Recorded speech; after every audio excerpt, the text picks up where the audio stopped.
छत्तीसगढ़ विधानसभा चुनाव से पहले भूपेश बघेल सरकार अंतरिम बजट पेश करने वाली है। 20 फरवरी को सरकार की कैबिनेट मीटिंग होगी, जिसमें चुनाव को देखते हुए बजट पर मंथन होगा।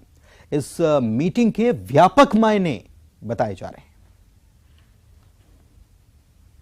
20 फरवरी को भूपेश कैबिनेट की बैठक होगी। मुख्यमंत्री भूपेश बघेल के साथ में कैबिनेट के तमाम जो मंत्री हैं वो शामिल होंगे। इस बैठक में अंतरिम बजट को लेकर चर्चा होगी और इसके साथ ही बजट सत्र के पहले चूंकि ये कैबिनेट की बैठक हो रही है, ऐसे में बजट सत्र के तमाम जो मसले हैं उस पर मंथन किया जाएगा। ये जो साल है वो चुनावी साल है और जाहिर तौर पर ये जो बजट है वो एक तरह से कह सकते हैं कि चुनाव के जो नतीजे हैं उसको भी प्रभावित करने वाला हो सकता है। और यही वजह है कि जो राज्य सरकार है वो चाहती है कि इस तरीके से पूरा बजट हो ताकि आम जनता का जो भरोसा है वो सरकार के प्रति और भी ज्यादा बढ़े।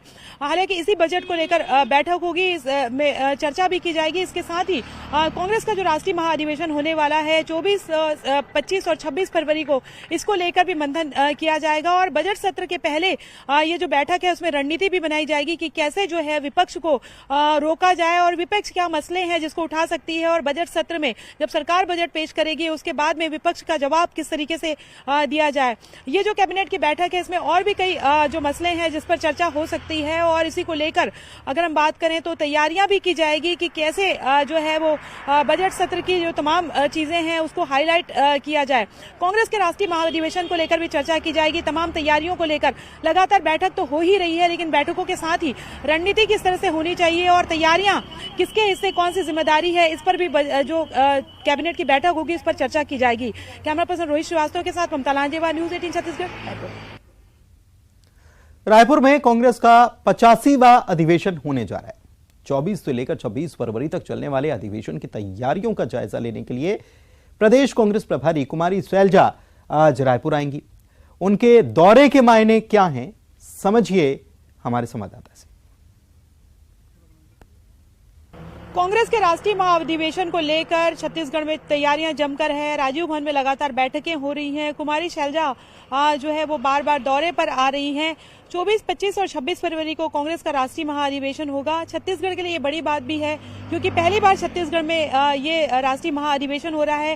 कांग्रेस के तमाम बड़े दिग्गज इस राष्ट्रीय महाधिवेशन में शामिल होंगे और इसी को लेकर जमकर तैयारियां की जा रही है। छत्तीसगढ़ के लिए काफी महत्वपूर्ण माना जा रहा है ये राष्ट्रीय महाधिवेशन, क्योंकि इसमें जहां पर मिशन 2023 को लेकर रणनीति बनेगी, वहीं मिशन 2024 को लेकर भी रणनीति बनाई जाएगी। कांग्रेस की स्ट्रेटेजी क्या होगी, संगठन लेवल पर क्या चीजें और तैयार करने की जरूरत है, उदयपुर में जो चिंतन शिविर हुआ था उसके इम्प्लीमेंटेशन क्या हुए और आगे क्या चीजें हो सकती है, किन मुद्दों को लेकर कांग्रेस 2023 में चुनाव में जा सकती है, 2024 को लेकर क्या मुद्दे हो सकते हैं, केंद्र सरकार की ऐसी क्या चीजें हैं जो फेलियर के तौर पे लगती हैं और उसको कांग्रेस जो है वो एक बड़ा मुद्दा बना सकती है, क्या ऐसी रणनीतियां हैं जिस पर कांग्रेस को मजबूत होने की जरूरत है, कांग्रेस में संगठन स्तर पर क्या मजबूती की जा सकती है। तमाम ऐसे मसले हैं जहां पर जिसे लेकर मंथन होगा।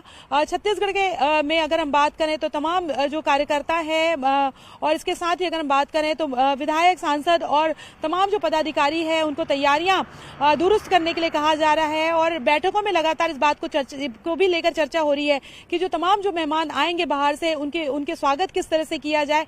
करीबन 100 अगर बात करें तो लगातार जो है वो समितियों की बैठक हो रही है। पिछले दिनों कुमारी शैलजा ने विधायकों से 1-to-1 भी किया था और इस तैयारी को लेकर भी बातचीत की थी। इसके साथ ही राजीव भवन में स्वागत समिति की बैठक के साथ में अलग अलग जो संगठन के पदाधिकारी हैं उनसे उसी लगातार बैठक हो रही है।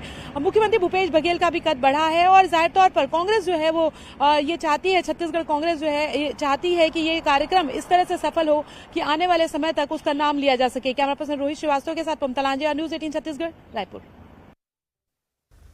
छत्तीसगढ़ में नक्सलियों के द्वारा नेताओं को टारगेट किए जाने के बाद नेताओं में खौफ है। पहले बीजापुर में बीजेपी नेता नीलकंठ ककेम की हत्या कर दी गई, फिर नारायणपुर में बीजेपी के ही नेता सागर साहू को मौत के घाट उतार दिया गया। दहशत का आलम यह है कि नेताओं ने अब पार्टी छोड़नी शुरू कर दी है। समझा रहे हैं हमारे संवाददाता भरत दुर्गम।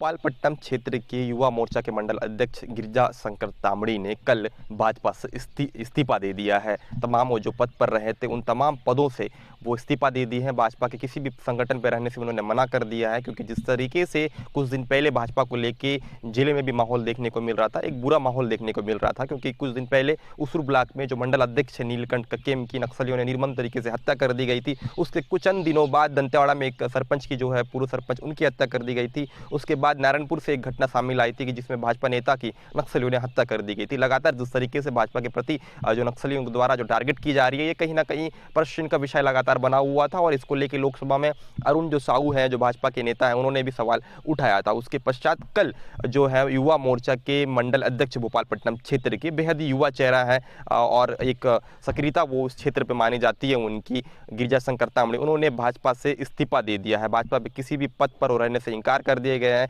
अगर कारण की बात की जाए तो व्यक्तिगत कारण बताया जा रहा है, लेकिन जिस तरीके से हम कंटिन्यू देख रहे हैं, चंद दिनों से हम देख रहे हैं कि भाजपा के प्रति जिस तरीके से माहौल जमीनी स्तर पर देखा जा रहा है, नक्सलियों के द्वारा जिस तरीके से टारगेट करके निर्मम तरीके से हत्या नेताओं की हो रही है, उसको लेकर डर का माहौल तो लगातार क्षेत्रों में बना हुआ है, जिसको लेकर कार्यकर्ता में उस तरीके से उत्साह, उस तरीके से जो एनर्जेटिक होनी चाहिए तो वो कहीं ना कहीं अब नहीं दिखते हुए नजर आ रही है। यही वजह है कि इससे जोड़कर भी उस पहलू को देखा जा रहा है। अब जिस तरीके से आगामी विधानसभा चुनाव है, चुनाव से पहले जिस तरीके से इस्तीफा देना, तो भाजपा को कहीं ना कहीं जो कड़ी जो चुनौती है वो पड़ सकता है और इसका क्षति भाजपा को मिल सकती है, क्योंकि लगातार हम देख रहे हैं कि अन्य जिलों की अगर बात की जाए तो कोई एक ही जगह की घटना नहीं है, और कई जगहों पर भी जिस तरीके से नक्सलियों ने जो घटना को अंजाम दिया नेताओं के प्रति, वो कहीं ना कहीं एक निंदनीय है। जिस तरीके से अभी हालात और परिस्थिति भाजपा के प्रति बहुत विपरीत नजर आ रही है। भरत दुर्गम, न्यूज़ 18 छत्तीसगढ़ के लिए बीजापुर। राजगढ़ के उदनखेड़ी में बदमाशों ने बड़ी लूट की वारदात को बीती रात अंजाम दे दिया। तकरीबन 27 लाख रुपए की जेवरात और 15 लाख रुपए की नकदी पर लुटेरों ने हाथ साफ कर दिया। अब सवाल यह है कि क्या पुलिस का इकबाल खत्म हो रहा है? वारदात के बाद लुटेरों का पीछा करते पुलिस के हाथ कहां तक पहुंचे, जानकारी दे रहे हैं शैलेंद्र।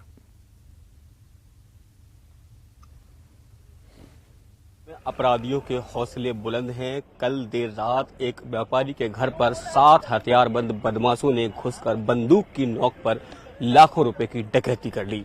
बताया जा रहा है कि ये जो फरियादी है वो गल्ला खरीदने का काम करता है, इसके अलावा ज्वेलरी शॉप भी चलाता है, और उसके घर से लगभग 15 लाख रुपए का कैश और लाखों रुपए के गहने जो है वो बदमाश लेकर चले गए हैं। पुलिस के हाथ अभी तक इस मामले में पूरी तरीके से खाली है। हालांकि आसपास लगे सीसीटीवी को खंगालने का काम पुलिस कर रही है, लेकिन अब तक उन्हें किसी तरह की कोई सफलता हाथ नहीं लगी है। पुलिस का दावा है कि जल्द ही इस मामले को सुलझा लिया जाएगा। बताया ये भी जा रहा है कि इस पूरे मामले में कोई अपना ही है जो इस पूरे खेल का मास्टरमाइंड है। 14 फरवरी को लेकर अब समाज में मतभेद भी हैं। जहां लोग इसे वैलेंटाइन डे के रूप में सेलिब्रेट कर रहे हैं, तो वहीं अपील की गई कि इस दिन को काऊ हग डे के रूप में मनाया जाए। इस अपील का कितना असर हुआ, विस्तार से समझिए संवाददाता प्रतीक अवस्थी से। 14 फरवरी यानी वैलेंटाइंस डे नहीं बल्कि अब काऊ हग डे, जो कि मध्य प्रदेश पशु संवर्धन एवं गौपालन बोर्ड के उपाध्यक्ष स्वामी अखिलेश्वरन गिरी ने इस प्रकार का आह्वान प्रदेश भर के युवाओं से किया था और ये अपील की थी कि आज वैलेंटाइंस डे, जो कि अब संस्कृति का विषय मध्य प्रदेश में बन चुका है बल्कि पूरे देश में भी बन चुका है, इस लिहाज से इस बात को कहीं न कहीं काटते हुए आज काऊ हग डे या पशुओं से प्रेम का एक संदेश देने की कोशिश की जाए। बहरहाल सुबह दिन की शुरुआत खुद उन्होंने ही काऊ हग डे करते हुए की। उनके आश्रम में मौजूद गौशाला में वे पहुंचे और गौ माता का पूजन किया और उन्हें गले लगाया और उनके साथ पल बिताए। इस बीच उनके इस आह्वान का असर भी देखने को मिला।